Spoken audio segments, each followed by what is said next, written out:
Welcome back, everyone. Welcome back to episode 32 of Cardboard Hands. We're back again with another one with my hosts, my co-hosts, Giovanni Retrospects, and myself, the old card shop, Josh. But how's everyone doing? Welcome back, everyone. How are you doing, Retro? What's going on with you? Doing good, man. A little tired. A little tired. Was out of state for pretty much the entirety of the week, and glad to be back in the Pacific Northwest. But how are you doing? Because you recently just went to a pretty big card show, and through the grapevine, I've heard that you did pretty well. So why don't you tell me and our viewers what ended up happening at the Pasadena card show? Yeah, so a little housekeeping as usual in the beginning here. We apologize for being a couple days late with the upload. Both Nick and I were sort of traveling and out of town and stuff, so we just got back into town and stuff. I was traveling to Southern California for the Pasadena Front Row Card Show, which we had talked a little bit about before. Super well run show. Honestly, I can't say enough good things about that particular like circuit of card shows. They do a Las Vegas one. The next one's in Phoenix, then they're coming back to Vegas and then back to Pasadena again in the next couple months. Already have tables booked at two of those, so very excited about that. But completely sold out. Like literally, when I say sold out, like of everything, I mean I pretty much came back with an empty car of stuff, which was great because like I came with a packed car, and it made me realize that I really need to buy more aggressively because when I came back I had stopped putting in PSA orders over the last month or so. I had sort of slowed down a little because things had slowed down from graded perspective, like my slabs weren't moving as quickly. But it's like a light switch had turned on in the last couple of weeks and people are back to buying again. And of course, I'm not prepared with having a order in the pipeline got ready to go, so I scrambled home to try to get one together with all the stuff I had set aside, and I realized I don't have any alternate arts, like nothing in my grading stack, and I'm pretty much sold out of them. So I'm like really panicking about that. So I'm thinking to myself, time to start buying a little more aggressively when I'm at these shows. But honestly, it was a great time. These shows always make me super bullish about the market. So My people friend, were buying real quick. People were buying graded and sealed, like they were like everything was going good. everything. I mean, I even sold packs, like 151 packs, which is something that I was not selling at the last few shows for whatever reason. They just weren't moving. But people were buying booster packs. I brought Harry Potter booster packs and they were selling like crazy, like ridiculousness. Just people were having a good time. Like I said, I think that has a little bit to do with like the area and the showrunners. They do a really good job, like showcasing the collector's spirit. Like every hour on the hour they're doing giveaways for everyone who came in the show. Like you just basically, if you got into the show and bought a ticket, you're entered to the giveaway whether you like it or not, and then your name might get called on the big loudspeaker. I had someone come by and they won this like Dungeons and Dragons set thing, and I saw it in their hand. I was like, hey, that's a pretty cool set, where'd you get that? And they're like, oh, we just won it. And I was like, do you even like Dungeons and Dragons? And they're like, no, I don't really know what it is. I was like, do you like anything at my table here? And they're like, yeah. I was like, do you want to trade me that you what you just won? Traded for some I Dungeons and traded for Dragons. it. You're so dusted. Oh my So god. Is it worth some of the D&D stuff is like worth good money though, right? Like some of the older books or what I don't know it how all that wasn't stuff old. works. It wasn't like that. It was like a brand new, like that you could buy it at Barnes and Noble, like a starter Okay. set with like new D&D stuff. It was really cool, and I traded for it for probably like half of its retail value, which is most likely what it's worth. So, I they got it for free. They didn't really care about D&D. They like Pokemon. They traded it for some Pokemon stuff.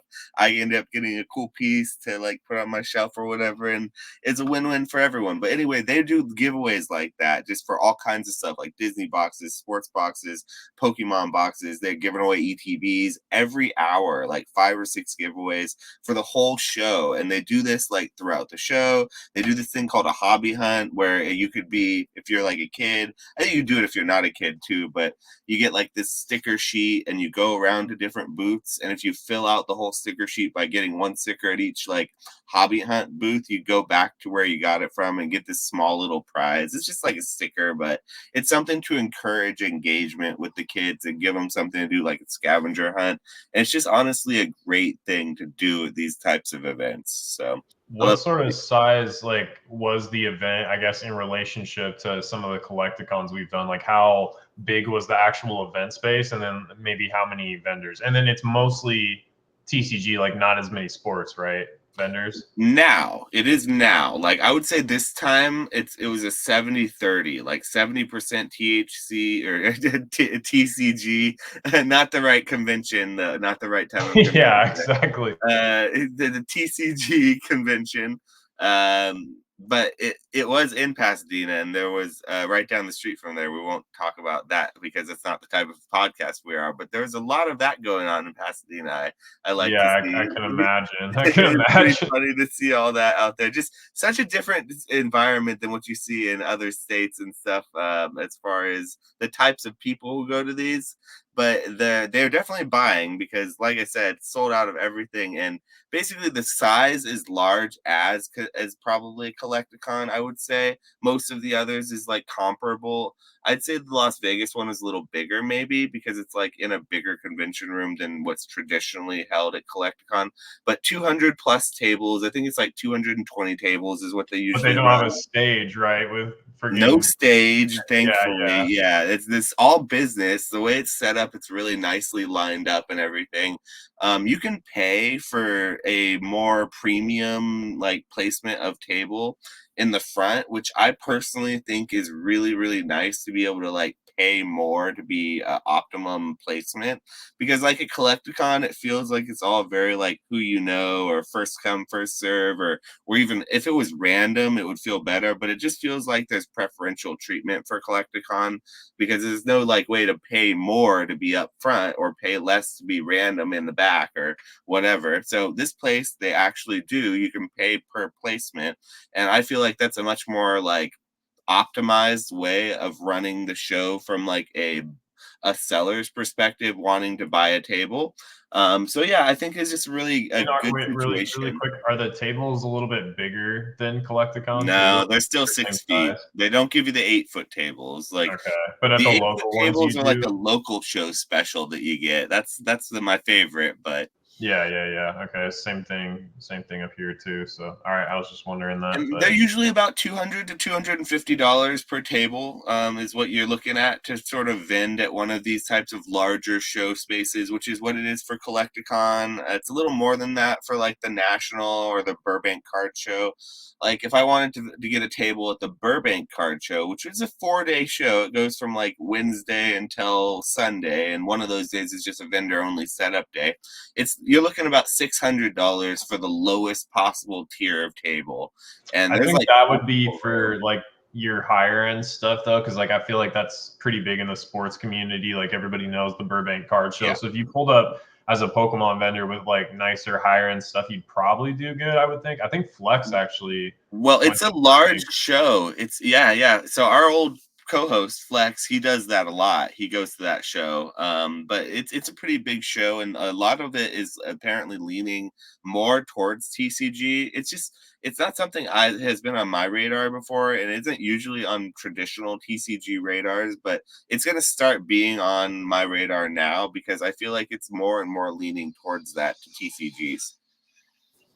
Oh, yeah, it's interesting to see. I was messaging Flex like maybe a couple days ago, and I was just asking him how the sports market was doing, and he said kind of similar to Pokemon, to where the lower end is maybe falling off a little bit, but like the nicer higher end stuff is still doing good and has pretty good liquidity. So interesting to see how that kind of like parallels in multiple hobbies, but.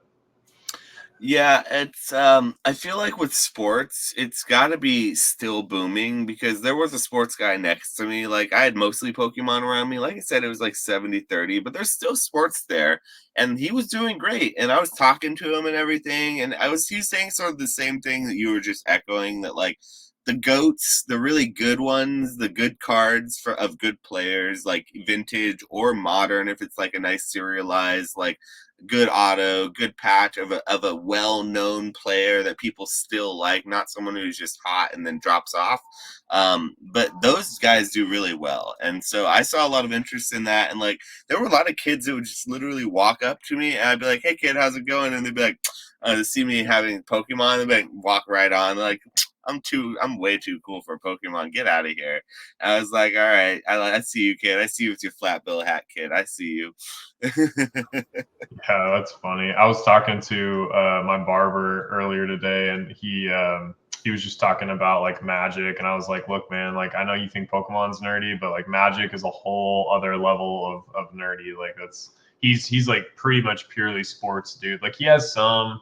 I think Star Wars and Marvel and stuff, but he's not really into. I think he has like maybe some Pokemon from his childhood or something like that. But even his kids, same thing. Like mainly sports with like maybe a little bit of Pokemon and Marvel. So, um, it is what it is. But it's funny. Like I was in kind of the middle of nowhere, and I had sent Josh this picture.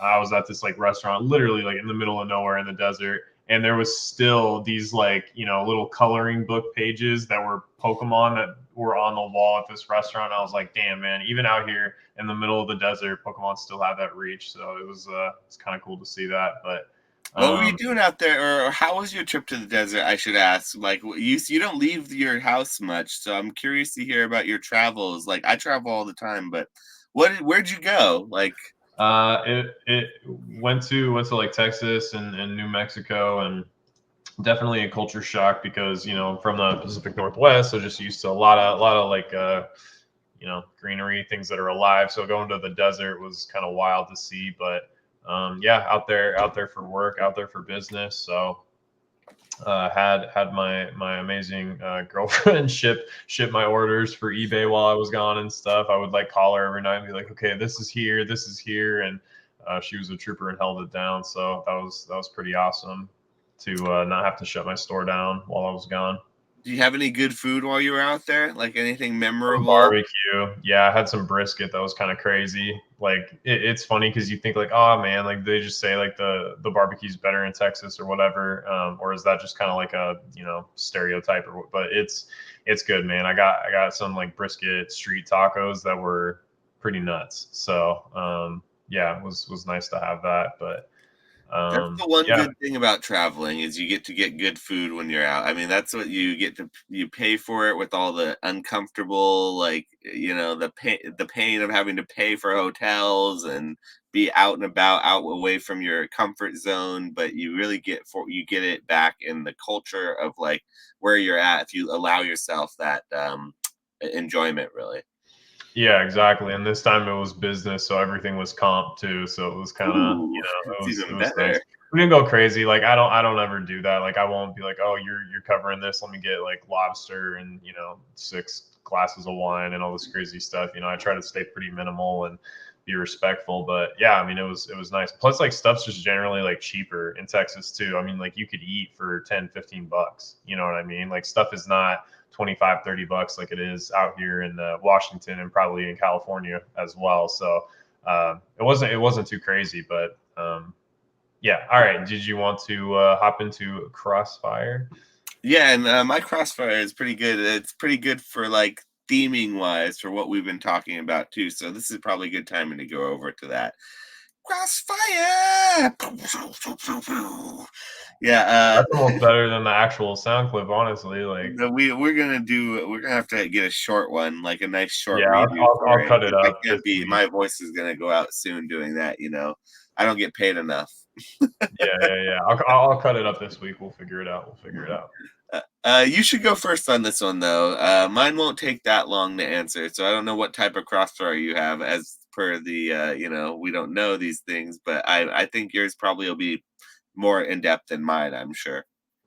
Well, we'll get into some of this a little bit later in one of our main topics, but recently, like Dan sort of had a live talking about the death of MetaZoo and his experience and all that sort of stuff, and he definitely like admits he was wrong on a lot of things, but the one thing he said on the podcast I did with him and also sort of said on that live was that yes, MetaZoo was not the best use of time in terms of like dollars per hour what he made, but like he had a good time and it was fun and it was a cool experience and something to be part of, which I respect, but it's not like the most. And again, he even recognizes like it was not the most optimized move he could have made with his business.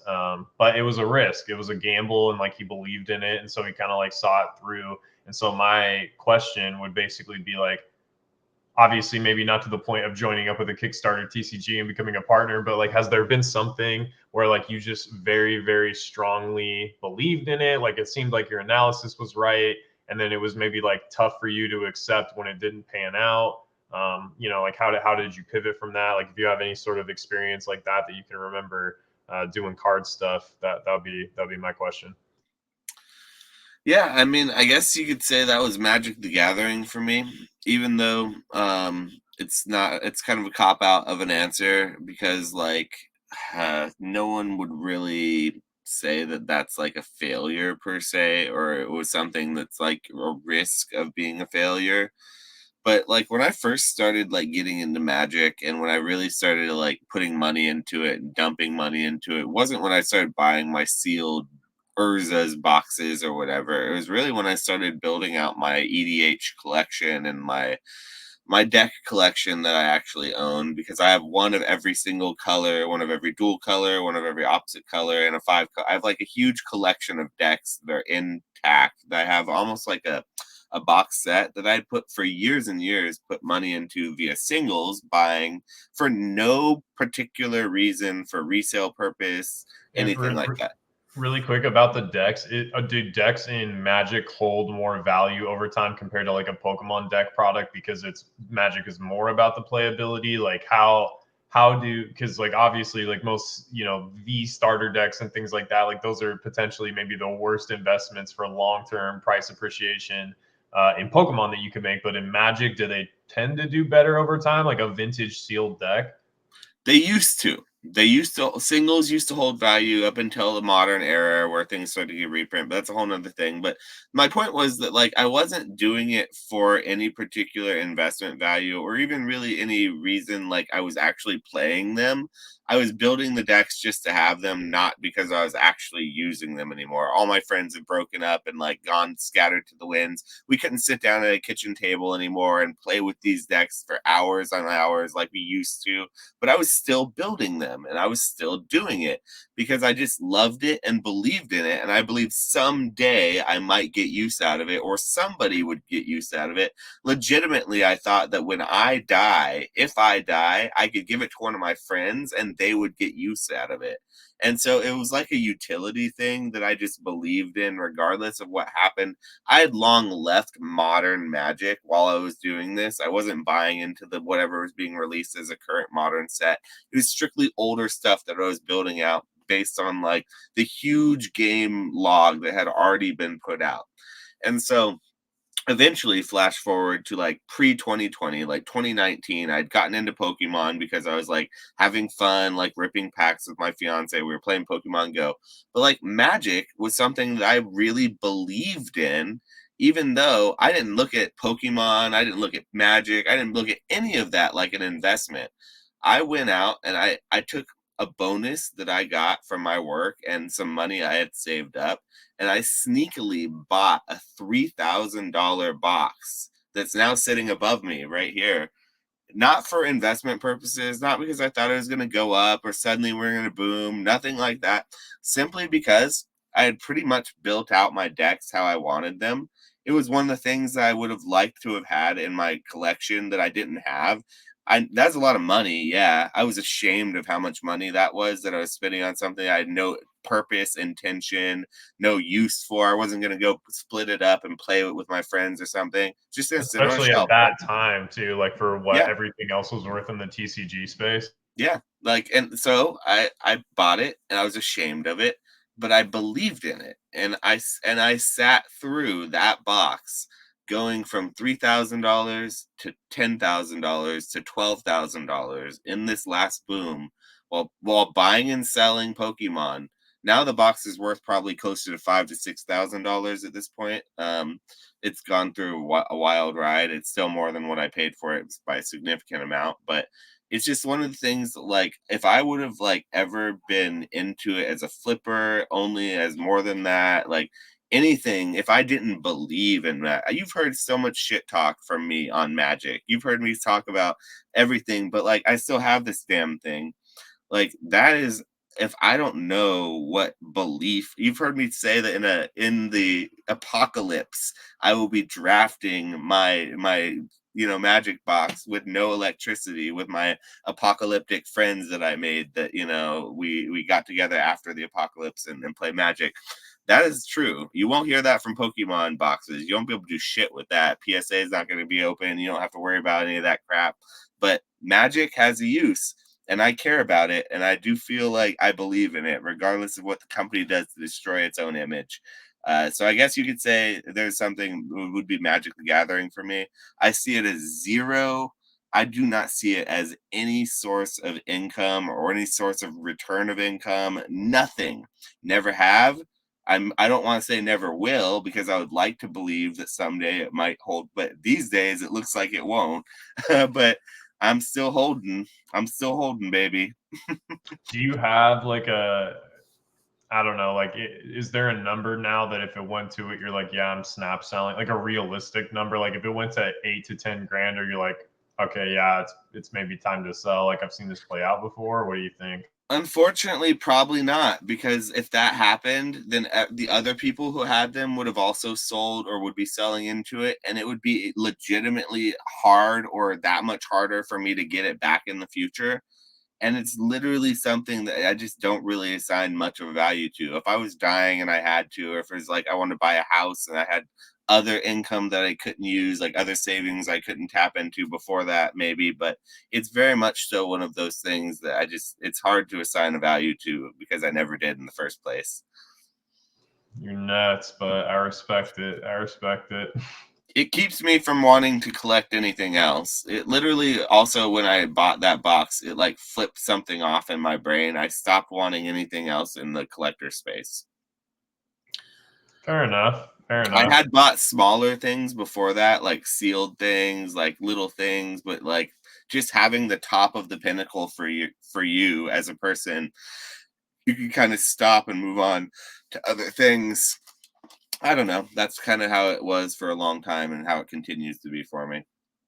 Fair enough. Yeah, Magic's always been like a massive blind spot for me, and like there's no real graded market, maybe outside of vintage, and even that's pretty small. And I'm sure those cards are expensive and hard to find. And I just like don't know anything about it. Like as kids, we never really played Magic. It was never really around, which is funny because like I grew up in Washington State, so we're like Wizards of the Coast, but.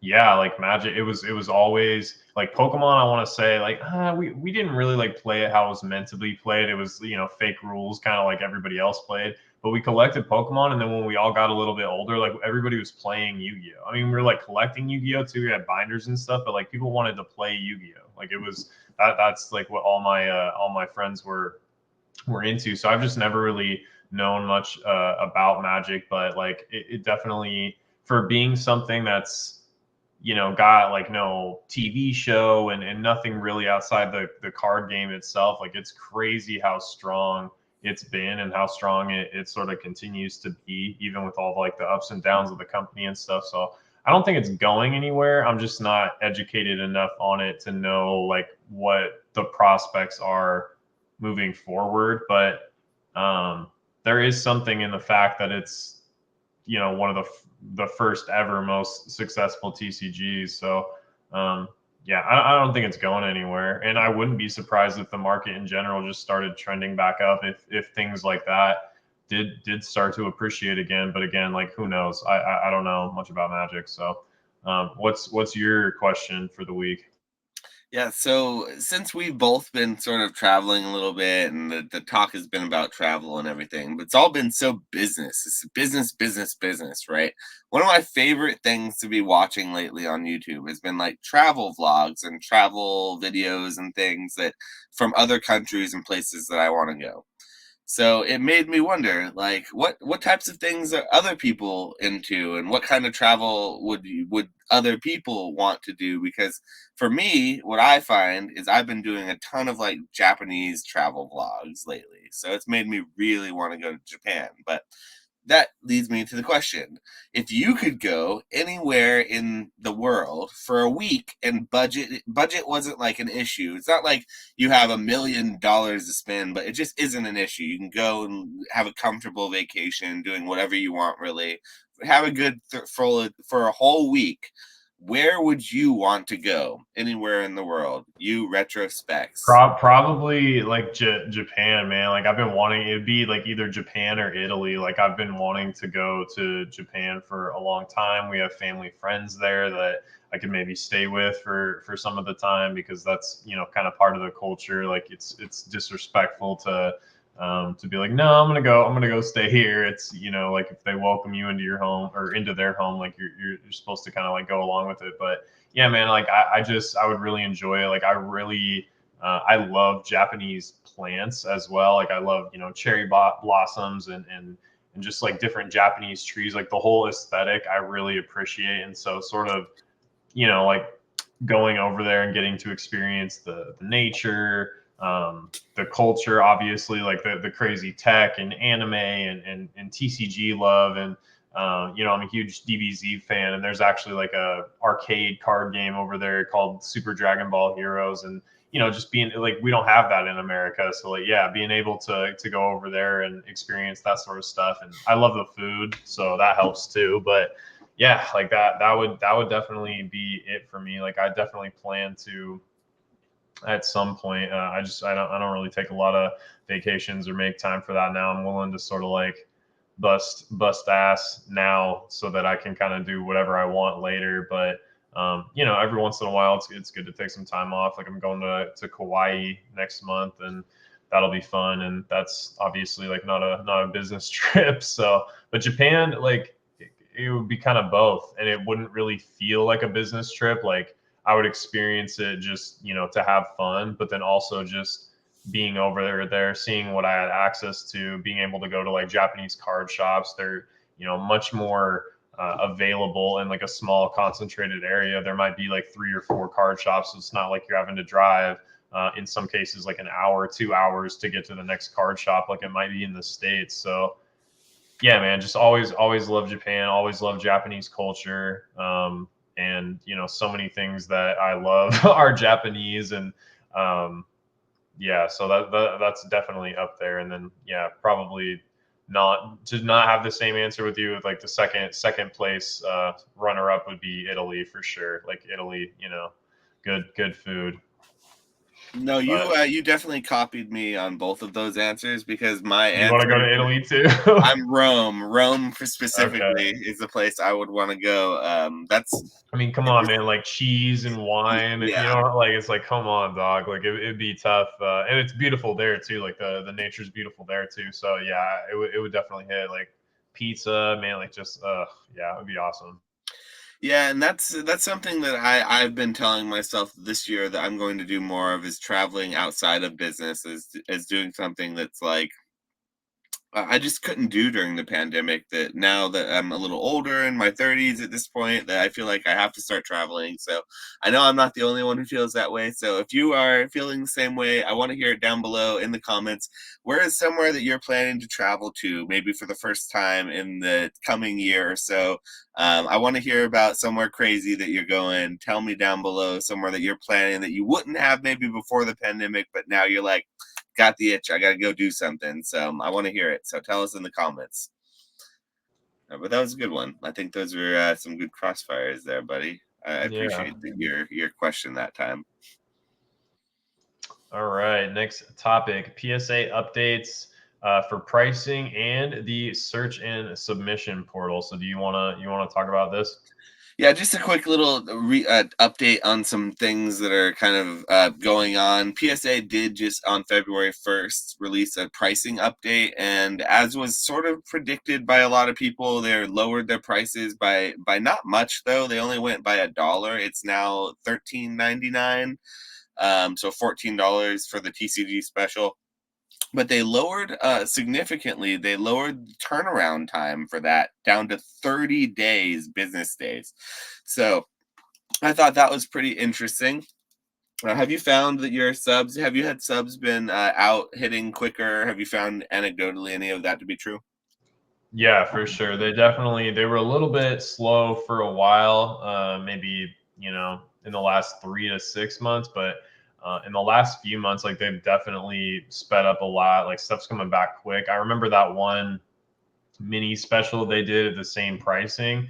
That, for whatever reason, like that turned around really quick for me. That actually got back to me sooner than a sub at bulk that was already out. So it was supposed to just be like a bulk special. So, but it's not first in, first out. Like we've known that for a while. But yeah, it's definitely getting a lot quicker, which is nice. I don't know if they have like the logistics with New Jersey completely worked out at this point, but I'm pretty sure you're still shipping to um, California. So they must just still be like forwarding everything from California to New Jersey. But yeah, it's been nice. And then like $1, man, like it is what it is. Like I think they're just sort of like testing the waters to see what's up. But it's like, hey, I'll take it at least. I'm not gonna complain about it, especially if it's quicker and it's $1 cheaper. Like I'm down with that. So yeah, what do you think? Yeah, my last sub, the one that I'm gonna be getting back the day after my show on Sunday. I'm gonna get my sub on Monday, I'm sure. That's when it's supposed to, at least. That one was it was put in on December 13th. That was when they input it after they like took it into their system. I don't know how many days it sat in there intaking, but it was at least a few days. So they got it in there on the 13th, and it's now the third. It's about a month. That's give or take about a month, to give or a few days, business days for their turnaround time. Then that was a bulk order, so that was pretty quick, I would say. So I've had experience of it being very quick as well. I know that other people in Discords have said that they've had similar experiences with being quick. I saw that week or month over month they are down about 2 or 3% PSAs as Oh, per. really? For Yeah, January? they're Okay. grading in the last month. So they are a little bit down. So I think they are increasing their capacity there. I think I wouldn't be surprised if we saw them stay at this rate for a little while, longer than you would expect, just to kind of push it a little bit and then lower their rates. I would expect a little bit more of a lowered rate by the end of the year. But along with the lowered price, they also just sneakily updated their search submission input and their portal. So if you are inputting your cards and if you are making new submissions, you may notice that the new site has been updated in a very, very nice way. Honestly, it's a very user-friendly update. It adds like pictures to the cards. It adds a larger scroll down, like drop down when you put it into the search database, and just a more intuitive sort of search database that seems to be a little bit better. So I appreciate that. So if you are thinking of putting together an order, maybe these are your stars aligning. You get lower prices, which I think will probably stay about that price for a while. And the new sub tool makes it super easy. So, turnaround times are super low. It's almost no better time.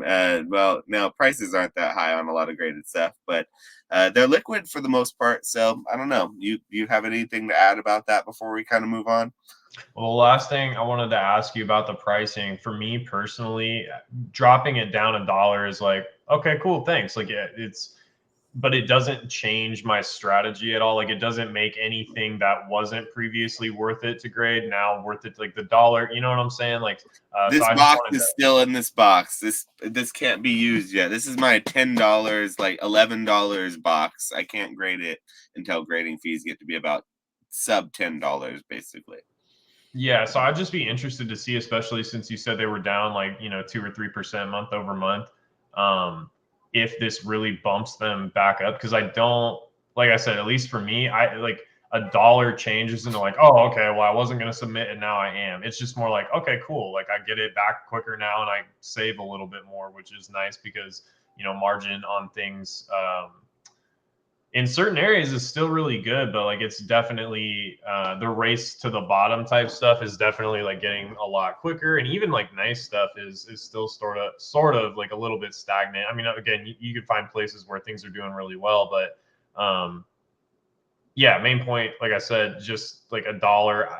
It'll be interesting to see next month in March what PSA's numbers look like. Again, if they've like bumped back up and they're not losing like 2% or whatever, or if people are just sort of sending at the same rate. I think even dropping down to like 12 would make a pretty big difference. Like I think Oh at yeah. that point, more people would be like, all right, certain stuff is maybe worth it to take a little more risk on, because worst case scenario, maybe I can still actually like make a couple bucks, like $1 or $2 if it's down at 12.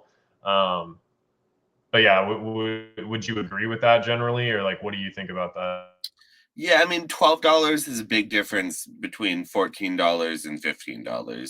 Some may say that the difference between 12 and 14 is minuscule, but in reality, the difference between 12 and 15 is what you're really looking at. That's actually a huge jump, and I would easily be able to send a lot more cards more comfortably in this big black box of Voltex darkness that is cards that would get wrecked if I get a 9, and I would get wrecked in no end with $15 fees.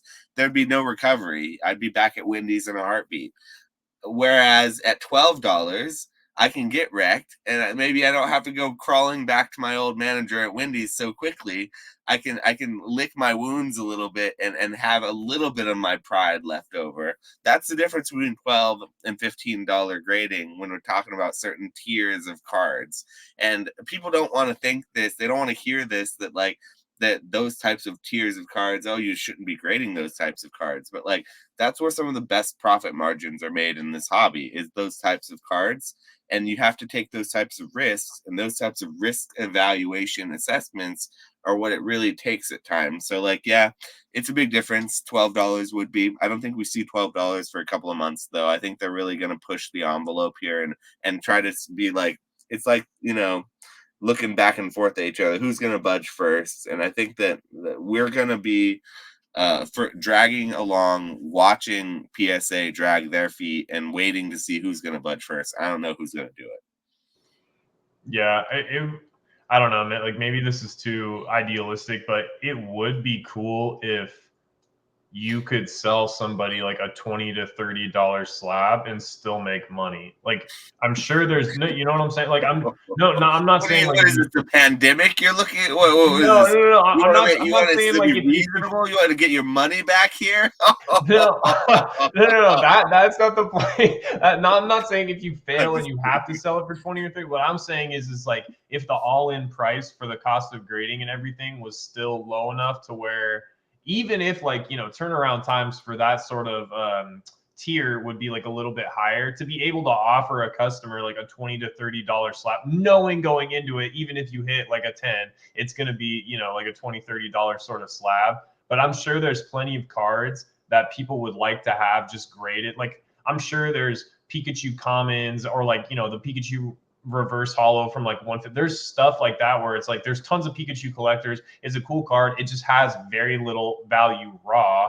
And if you could sell it to somebody for $20 to $25, that's a fair price. You can cover everything you need with shipping and grading and all that, and still maybe make a couple bucks. Like that would be cool, and I feel like that would provide maybe more accessibility to buying graded cards for the average person, because I'm aware that like some people just want the raw cards, like they enjoy having them in binders or one touches or whatever. Like that's totally fine, but I'm sure there's a lot of raw collectors that would like to have more graded stuff. They're just not trying to pay the premium of the raw 2 graded, so being able You to can't offer have them. $20 PSA 10s when grading is $15 and you don't get a PSA 10 every time. You know what I mean? So that's why, yeah, exactly what you're saying is true.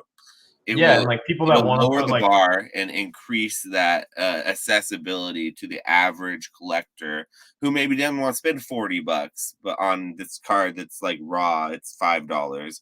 But in a PSA 10, maybe they want to spend $20 or $25. But that can't happen in a world where $15 is the norm in grading. It just can't happen. Well, and people that want to put like master sets together of graded cards, like outside of probably first edition and even some of the stuff in first edition that's like common, Good uncommon is night. worth, Yeah. yeah, it's worth nothing. So like imagine somebody wants to put together like a Nintendo EX era set all in PSA 10, like they should be able to grade at 10. And it's surprising to me that like so many people love, and I get like putting it in your binder and arranging it, like the whole experience, and people love to do that with master setting, but it's surprising to me that people don't master set like more vintage sets, or even like mid-era XY whatever in graded form. And I think a large part of that, I don't think it's that people don't want to do it. I think it's just too expensive. Because if the set list is 50 cards and you're grading it 15 just to get the regular cards, not even the hits graded, you're talking like $750. And I don't know. That just seems like a little prohibitive, but maybe I'm just being like idealistic. The demand isn't really there for that kind of. I don't know, but it seems like somebody out there would think that that was cool. So Yeah, and I mean, being like someone submitting for their own collection to PSA as well, and getting a bunch of nines back when you're a 10 collector and getting straight wrecked at $15, you could say, "Oh, it's just for your collection, so why do you care?" It's like, well, bro, you're a 10 collector. You then have to recoup that value somehow, or just take it on the chin and do it again.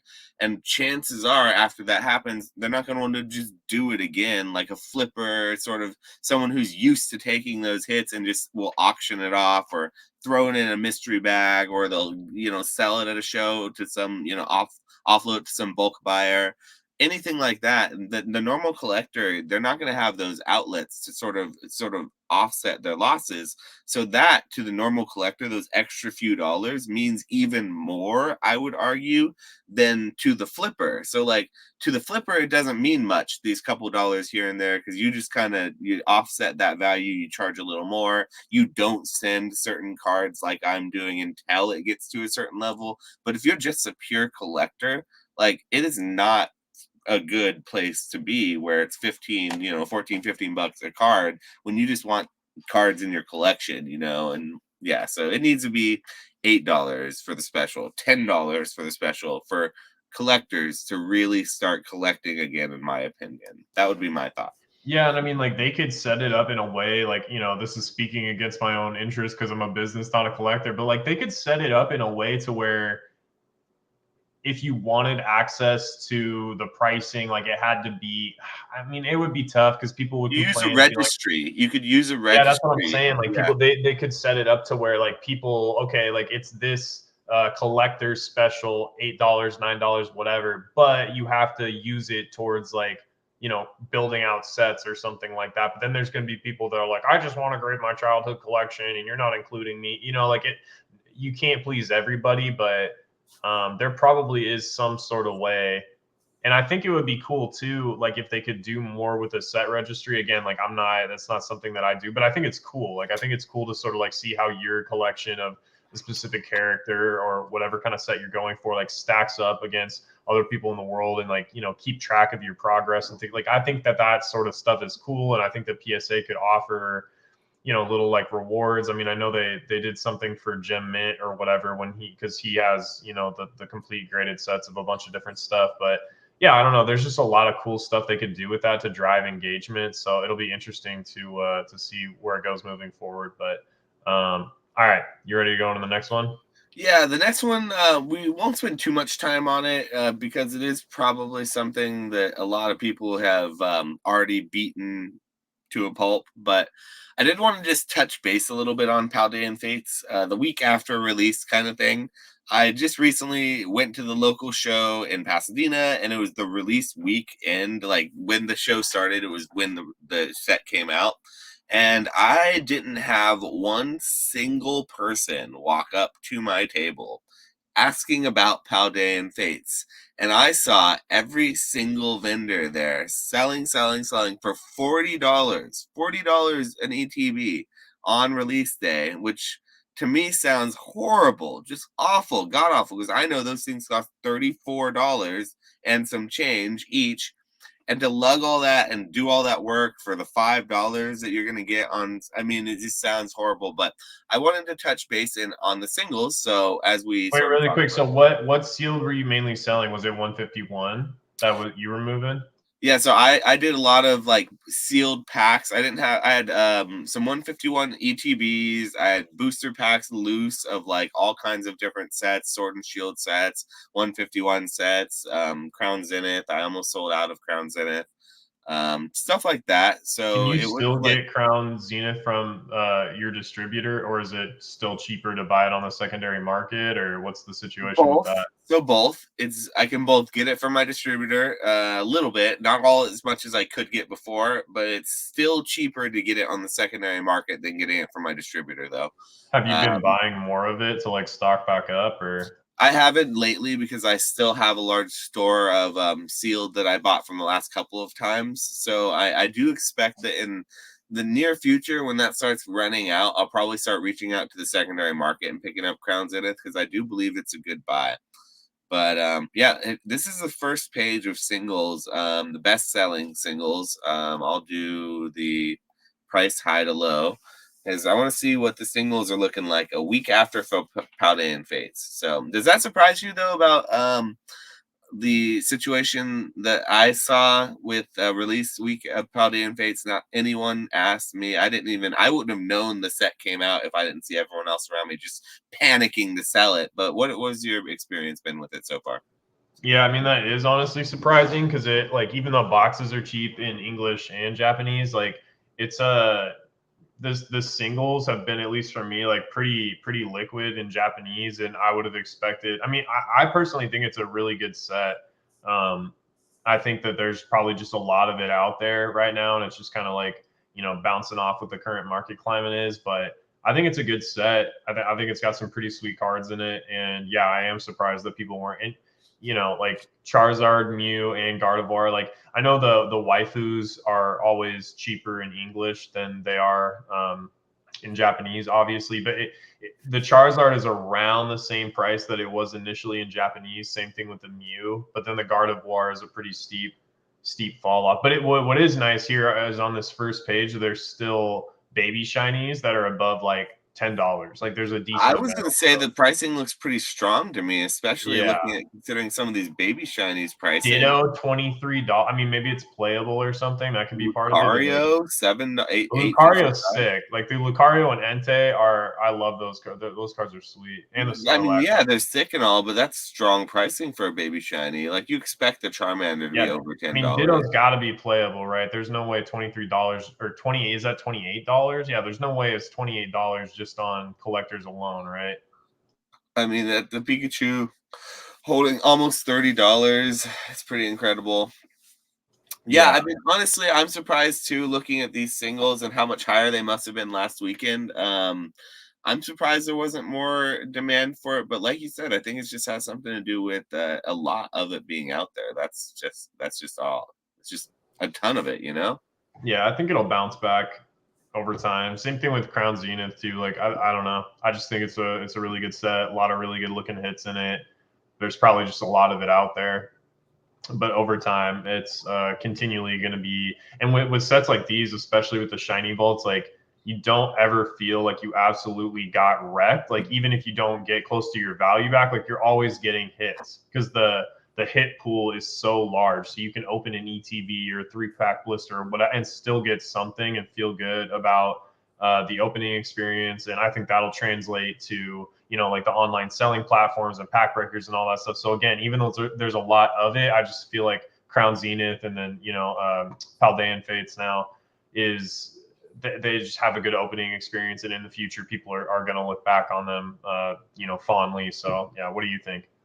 Yeah, I mean, I still think the same thing I do about the set that we had spoken about when we first sort of were doing our assessment of it, looking over it, is I like the set. I'm a lot more positive on it than I think a lot of the rest of the general Pokemon sphere is about this set. And I overall am surprised by this reaction that the market's having. Do I think that it's like a great buy right now at like $40 or less? You can probably get it less than that if you buy by the case and for ETBs. Sure, I do think it's a pretty good buy at that price, considering like what they usually go for from distribution. I think it's going to get another reprint eventually, and I think it's going to get the Shining Fates treatment, and that it's just going to be overall hated on for the era and for what it is, and that's going to be really really a shame to see. So, I don't think it's a necessary buy right now. Do I think it's a great buy right now? I don't know. I don't think it's a great buy, but I don't think it's like a necessary or a bad buy either. I just like the set, you know. I haven't opened any of it yet, but I've seen some of it get opened. I'm probably going to take my little bit that I get from my distributor, you know, next week, that I'm going to go pick up and just throw it on my shelf and have it at a couple shows to sell. But it's not something that I'm like thinking it's going to be great investment. So I don't know. I think it's overall, unfortunately, a miss on this set from Pokemon for whatever reason. I don't think it's anything they did, but the market just didn't take it like they were supposed to. I would have thought for sure shiny alternate art Pokemon, boom. Well, They- we'll have to see too, like what I mean. I imagine because in Japanese they're doing pretty good for the chase cards. Like it'll be interesting to see what like the first Mews and Charizard sell for in tens because I imagine it'll still be pretty strong pricing. I just think there's a lot of it, and I mean again like the front page, pretty decent pricing across the board. I just think there's a lot of it. I mean, even 151 in English, like people can still get that at like big box stores, right? Like, I mean, you can't really Japanese product for 151 is a lot more scarce, even with the reprints and stuff. But in English, it's still pretty accessible. I just think it's the same thing with this. Like people can just buy this stuff from Walmart or Target, and because there's no real scarcity there yet, I mean, and that's why people were going for the Pokemon Center ETBs for like the investment, right? Is because like they were more exclusive. They tend to sell out really quickly, and then there's none left on the Pokemon Center, and so you know it is what it is, and people have done fairly well with those. But I don't know, man. Like I think people in general have just been. We kind of talked about this a little bit before, but just like overall too negative on Scarlet and Violet. I just think there's a lot of it. Maybe people are. I don't know, like a little bit burnt out, you know, now that we're like 3 or 4 years into it, but overall, like there's a lot of cool cards in the block. I just think that Pokemon has sort of had this rolling catch up to demand, and they're printing things like they probably should be, and they're not coming out of the gate and stonking like everything's going down after release, and but that's to be expected too, right? Like I don't think there's ever been in some cases cards come out, they end up being super playable and they actually trend up after release, but the more that gets opened after release, like the singles are going to trend down for a while until they sort of find like an equilibrium point. And yeah, I don't know, I'm just kind of ranting all over the place, but the point I'm trying to make is like I think this stuff's cool. I don't collect, and I think it's cool. I know people out there that are collecting like have to think this stuff is pretty cool, so it's like I'm just not as negative maybe as people are. So, but I don't know. Like I could be wrong on that too. Like maybe I like it more than everybody else does. But Scarlet and Violet has been a strong block for me. So yeah, there's a right price for everything, and I think Paldean Fates hasn't hit its floor price quite yet, which is crazy to see. It's not crazy to say that it's crazy to say because it's just come out, but I do think that it's going to continue drifting downward a little bit. So maybe it yeah, isn't the best yeah, time to buy it right now, but who knows? Not financial advice. Do whatever you want. This is a fun little channel where we just talk about cards. yeah. I mean, All you right. probably got time. You probably got time for sure. I agree Yeah, with that. I would imagine so. I don't think there's much FOMO going on right now when it comes to like cardboard investing. Speaking of FOMO, though, there is some FOMO inducing still in this hobby to be had. And what would it be a week on this podcast without some sort of update on the Van Gogh Pokemon situation? So let's pull up a little something something here that we saw that I thought was quite interesting. So anyway, Pokemon reduces Van Gogh distribution for hobby stores, expands to large chain stores, at least 100K copies expected. I find that part to be quite funny and also quite speculative. In direct response to our reporting about pre-scalping, this is via the PokeBeach website, by the way. So if you ever want to check out some of this news for yourself, shout out to the PokeBeach. They have an awesome podcast, and they have a website that I use all the time. You should definitely check it out. But that's what we're Oh, they referencing. have a podcast. Yeah, they have a podcast. Oh, The editor, the creator, whatever, runner, the person who runs the website, and Justin Basil, they have a podcast together, and they do a good job. okay, It's okay. just sort of like it's focused on news stuff and like player based stuff, but it's really a good podcast. But anyway, in direct response to our reporting about pre scalping, we've learned TPCI will be scaling back this month's promo distribution for hobby stores in the Netherlands. Tisk, tisk, tisk. There's some naughty LGSs out there here, Nick. Yesterday, Pokemon's official distributor, Asmodee, contacted, and its only official distributor, I should add, in Europe. Asmodee contacted hobby stores and informed them they will be only receiving 10 of the Pikachu with Gray Felt Hat promo cards. Previously, Asmodee announced it would be 100 per store. The order Damn, came directly from TPCI. He dropped the hammer on him. that's crazy, dude. On the Poke Beach podcast, I theorized that Pokemon could strike a blow to hobby stores who pre-scout the cards by depriving them of their supply. And then this is the editor talking. For stores who took money from their customers, this would damage their reputations. They would have to refund their customers for any deals they made under the table. So what will happen to the promo distribution now? We have big news. We can now confirm Pokemon will be giving out the promo at large chain stores in the Netherlands, which we previously reported was a possibility. The promotion will begin February 10th. That's like tomorrow, basically. No, it's like a few days from now. The customers, about a week from now, customers will have to spend €29.99 euro.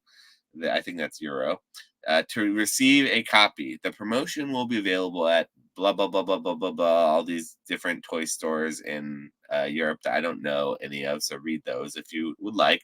Said stores will be under heavier oversight than hobby stores. The promotion should be handled more professionally. Oh, that's rich. The amount of speculation is rich. I just, I love it. I love it. We are not sure how many promos each store will receive, but estimate it will be at least 100 copies. It's highly unlikely these larger stores, that's speculation. These larger stores will only receive 10 copies, especially when the hobby stores are supposed to receive 100, blah, blah, blah, blah, blah. Our sources estimate that there are 1,000 of the aforementioned chain stores in the Netherlands, which means it should see at least an additional 100,000 copies of Pikachu with Gray Felt at. Yeah, those numbers are completely erroneous. Take that for a grain of salt. Love the Poke Beach. Don't love the wild speculation, though. However, we have to wait. We have to wait to confirm how many copies each store will receive. Okay, good. They did walk it back a little bit because they can't claim to know. We will report on these numbers as soon as the cards ship to stores, so stay tuned. Anyway, one last thing. We can also inform this promotion is not simply leftover stock, but a brand new print run. It seems TPCI learned from last year's blunder and is taking corrective action to appease its fans. I wonder if the second print run is going to be like better quality. That'd be interesting to see. Yeah, I would be very curious to see what happens with this. First of all, that's obviously we knew this was coming. The amount of promos being released, I don't think changed from the first announcement. So these were going to all hit the market regardless, whether it was going to go to these small stores or the bigger stores. In my personal thought process, like to say that the larger stores will handle it better than the smaller stores is pretty funny. To me, it's just basically you're just taking the money away from those game stores, those bad actors, and giving it to some big chain that doesn't probably need the extra money to begin with. And it's also going to have a lot of bad actors involved there. I'm sure, like you're going to see backroom boxes being stolen by minimum wage employees. You're going to see, people handing out 10 at once instead of just one at a time, or they're going to say they're sold out right on the first day, even though they have a big box of, you're going to see the same types of things. So I just love the wild speculation that is, going on is somewhere, but there's good information to be had there too. But anyway, done talking about this because I want to hear your thoughts. I've talked long enough on this, but this is probably your first time hearing that, isn't it? What do you think about all that, Nick? Well, I totally agree with you about the it being speculation that they think that, oh, okay, well, just because we're sending it to the bigger box, because the exact same thing happened in the States with the Celebrations UPCs. Remember, like a GameStop, and we were kind of talking about that in the Cardboard Hands, group text, and it's the same thing. Like just because it's GameStop, like this large chain store, it's like these people are still working for minimum wage or whatever. Like they're not really getting like a whole lot of opportunities. And so like when something like this comes around, whether it be like a promo or a UPC, they know it's limited and they can just instantly buy it themselves as employees. Like I don't see why they wouldn't do that, now with these other chain stores. Like you have to, even if you have to spend like $30, the card is going to sell for multiples of that. So what stops an employee from just spending a bunch of money to buy that? So regardless of what they do, I agree what you said, that it's just, and it's a bummer too that the smaller store, again, like people shouldn't have been doing pre-orders like that. That is kind of a shady, not the greatest thing in the world. But yeah, I mean, it is a bummer that like the little guys sort of getting the short end of the stick and not being able to sell those cards, because especially with the climate and what people have been paying from distribution lately for Pokemon product, not really making a whole lot of money. I'm sure that those game stores are sort of feeling the squeeze, and having 100 copies of a Van Gogh promo to sort of like distribute or sell or whatever, like that probably would have been a pretty big help for their business. So it is kind of a bummer that it worked out this way.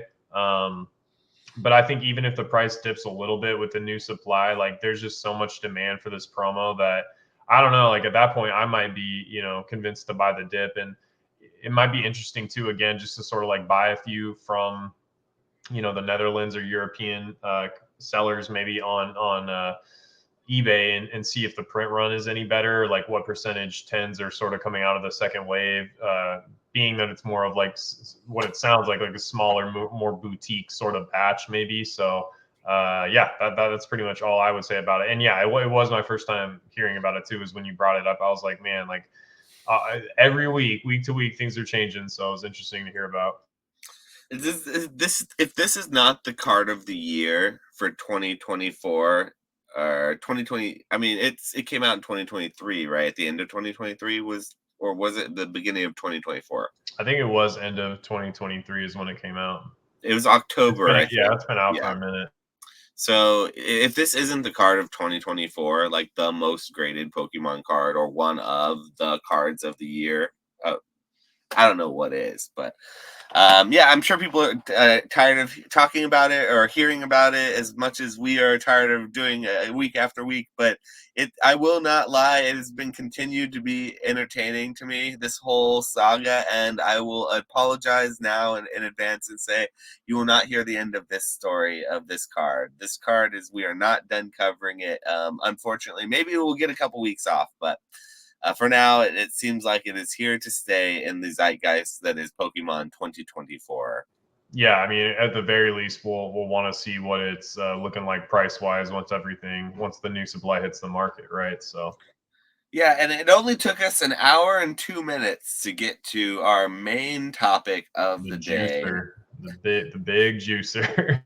Yeah, and this is something that I do want to preface and say that I don't think either of us really are feeling any sort of like joy or spite towards MetaZoo, and I don't think we want to be like the ones to best put by our friend PK dancing on the grave of MetaZoo. There's enough of that going on, nor is there going to be a lot of like, I don't want to do a lot of like victory lapping, like, oh, I told you so kind of thing, or look who called it, because that's not what this is at all. I think what we want to do with this particular look at MetaZoo in this segment is more so a look at the timeline of like what actually happened with the release, some major things that we remember along the way, and maybe what could we learn from this whole sort of TCG saga that played out during this crazy time with MetaZoo, because I've been a part of so many TCGs from, not from the beginning, but from various stages of their life. And I've continued to stay a part of some, and I've left some, and I've seen some die. I've seen new ones get born. But I cannot say with confidence that I've ever seen the rise and fall and been a part of another TCG as intimately as I have been aware of that of MetaZoo TCG and its time here in the spotlight. So that's what I want this segment to be, is just a look at the timeline of MetaZoo. And that's what we're going to do, is kind of look at this little timeline and discuss sort of maybe what happened and what we could learn from that.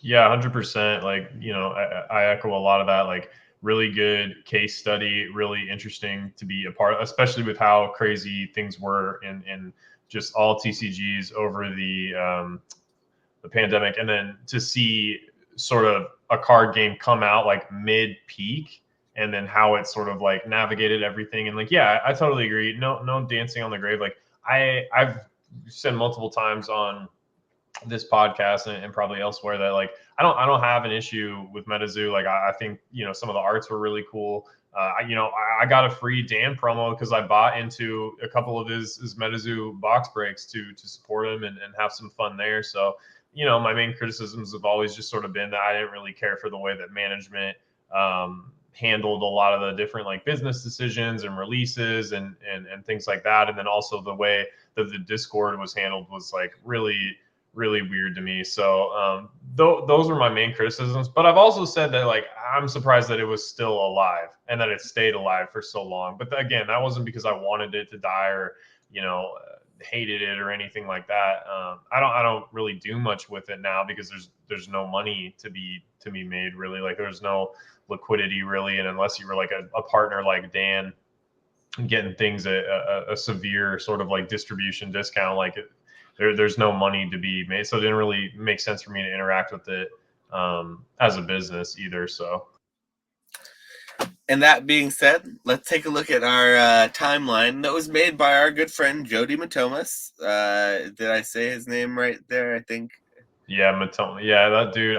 He used to be in like the live chats. I feel like a few years ago, like I would see his name pop up in like Jake's live chat all the time. So, Yeah, so shout crazy out to to you, see. Jody. Yeah. He made. I mean, that website is crazy. Like, he's got high res scans and all sorts of stuff of like all the different cards, and he went deep with cataloging MetaZoo for sure. Yeah, so we're going to be using his timeline here. So if you'd like to check it out, go check out the website. I think it's like metazoohq.com is his website. So, yeah, let me get this. So, MetaZoo kind of came out at a really interesting time, I would say. It came out right in the height of the pandemic, sort of in the beginning, and we're going to start off this journey, it looks like, with May 1st, 2020, being MetaZoo Games is founded. And it gives us a nice little picture of Mike Waddell. Says MetaZoo Games LLC is founded by Michael Alexander Waddell in May 2020 out of New York City, New York, United States. All right. Yeah, I think that was him on Rudy. Wasn't that when like Rudy interviewed him? That has to be because I feel like I've seen that picture before. It's gotta be. Yeah. Yep. Okay. And then apparently on July 30th of 2020, we got the Kickstarter that launched. Michael Waddell launches the first MetaZoo Games Kickstarter project. With the launch of this Kickstarter, MetaZoo Games has made clear that it is decided that the company's core product will be a trading card game. One of the product's main catching points was its fourth wall effects, a first of its kind in trading card game industry. In the months and years to follow, the core TCG product will prove to be just the tip of the icebergs in terms of product, verticals, and possibilities for the new brand and IP. Fourth Yeah. wall breaking TCG. Yeah. Even out the gate, like they were probably maybe a little too ambitious, trying to do too much, just from what it says there, that they're like, oh yeah, we're going to expand it all this other stuff. It's like, maybe just focus on getting the TCG right first. But There's some red flags for sure. Just with gameplay, breaking the fourth wall as a TCG player, I had problems thinking about how that would translate to tournaments and things and being able to make like a regulated form of play. So anyway, the Kickstarter gets fully funded August 9th.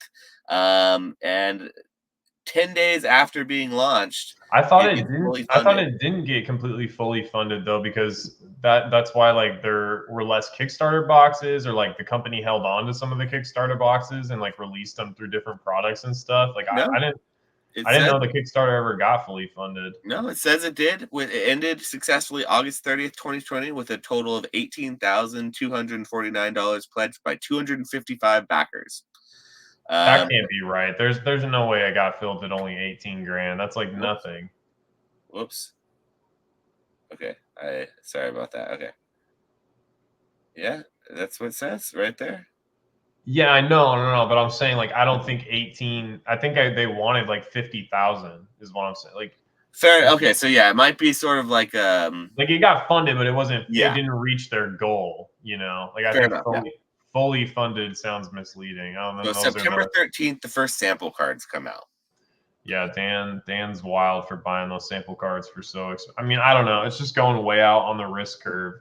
Like it's So kind of like when they did everything from the get go. They did the sample cards, they did the promos, Halloween 2020 promo packs go. That was the thing about MetaZoo is like you said from the get go. I feel like they started doing just everything. It's like a lot of these games they work into it slowly. They incorporate one thing, and then as time goes on, they do more and more. It feels like they were doing everything, just seeing what stuck, or like they throw it at the wall and see if like if it could stick there.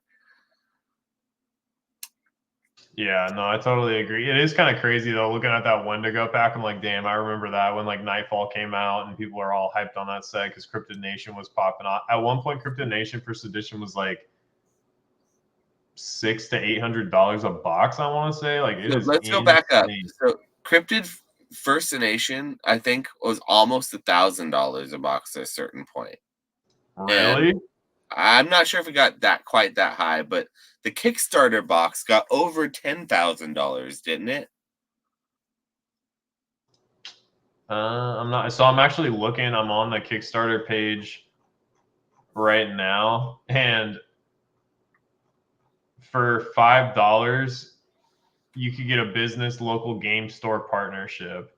This is a deposit which gives you access to a separate pledge manager with reduced prices that will be open for longer. So basically, like when the Kickstarter initially launched, you could be a partner for $5.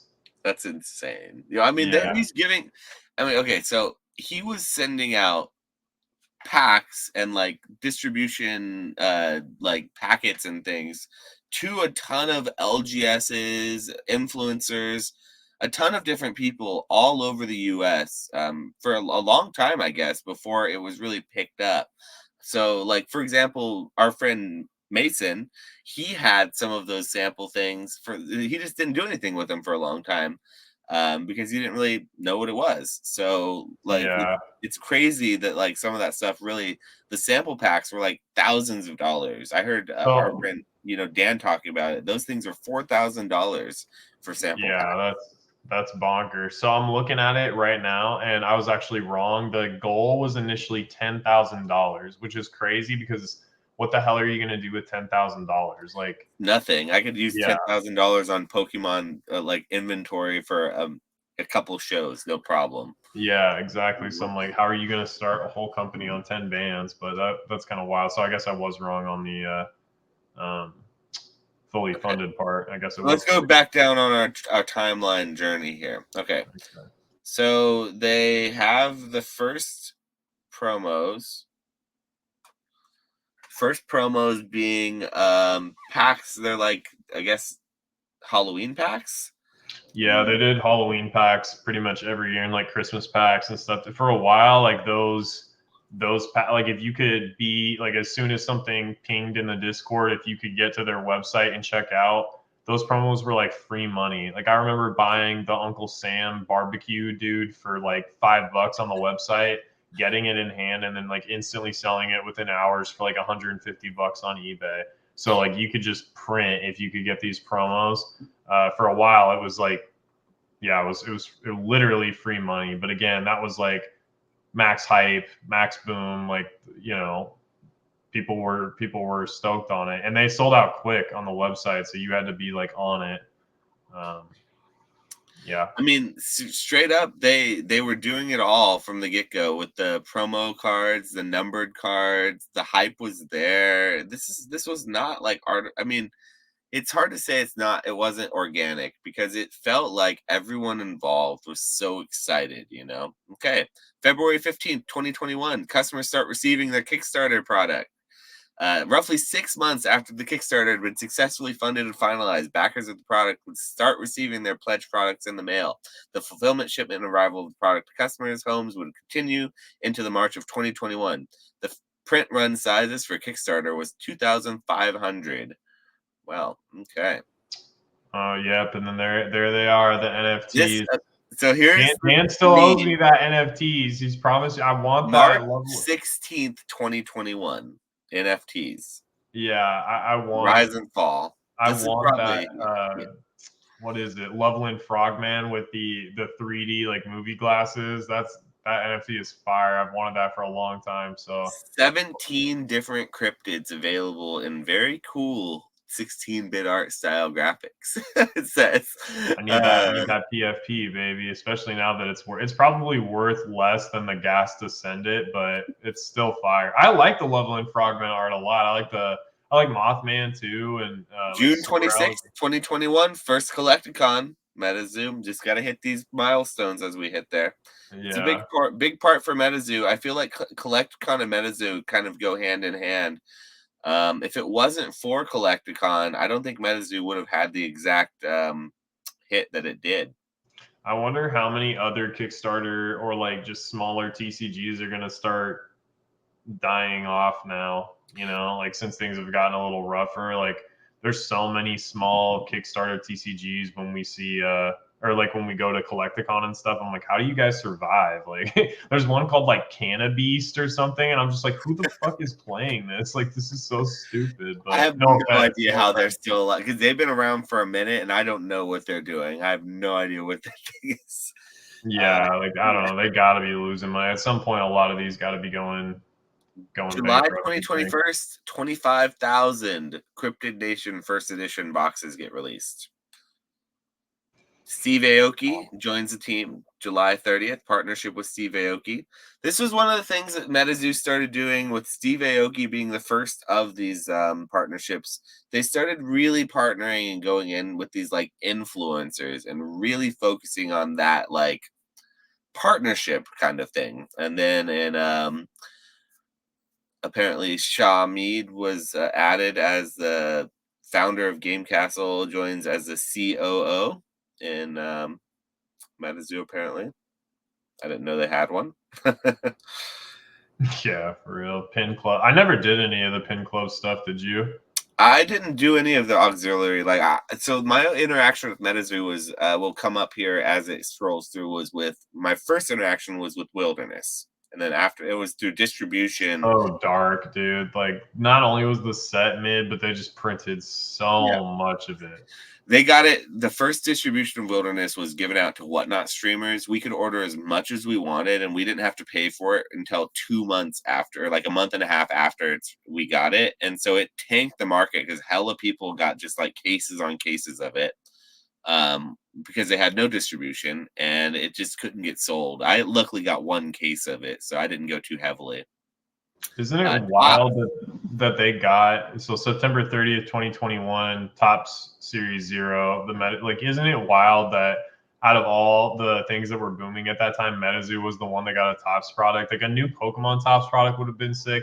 Dude, a Yu-Gi-Oh! Topps product would be fire. Like DBZ, there's a lot of cool stuff that could have. It's they just did some crazy. things right, like the Topps partnership. I thought was actually a Yeah. really smart move on their brand.